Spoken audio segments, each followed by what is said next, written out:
Chicago deep dish pizza time, and I have never been to Gino's East. So I found a location and I walked in, and I am so happy I did. I've been to Giordano's, I've been to Lou Malnati's, but I've always heard of Gino's East. The vibes were amazing. Wooden floor, right? And look at the table. Look at the table. This is how you know it's good pizza. You got the shakers, you got the red pepper flakes, the booth. The booth with the that is a signature key, and the dents in the red pepper flake. If there is no dent in either of the shakers at all, then it's not going to be good pizza. Okay, but there were dents. We got the garlic bread to start, of course, which was delicious, and then here it comes.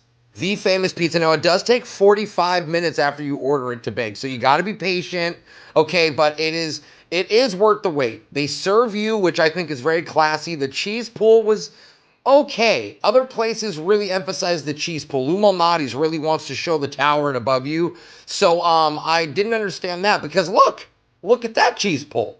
Here's a view of the crust. You got all the ingredients there. We got sausage. We got some pepperoni. I'm only saying it like that because I want to sound fancy. So anyway, we take a bite, and of course it is allowed to use a fork. All right, because it is like a lasagna layered style pizza. Now, what I noticed immediately was that bite exploded in my mouth, meaning it was a small bite, and then the cheese, as I chewed it, got more and more and more, and it just felt like there was so much. But look at these ingredients. Green pepper, onion, mushroom, all were still crisp. They were still soft. Like, it was baked perfectly when I tell you temperature-wise. So now let's try it with some red pepper flakes. Of course, I take the freaking top off because it doesn't work right, which it shouldn't. Good pizza places won't.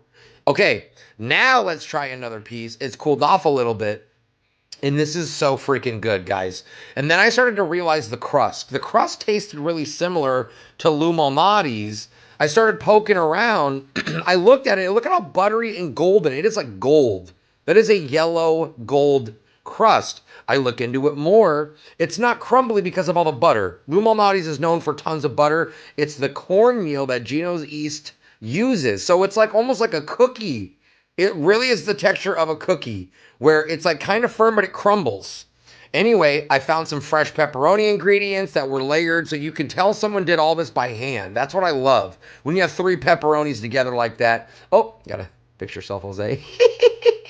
And then finally, yeah, the ultimate test. Look, you can pick it up. It is a sturdy crust. But the second you bite it, it crumbles like a cookie. So I thought it was really freaking good. I highly recommend Gino's East when you're in Chicago. Go follow, like, subscribe, all the things.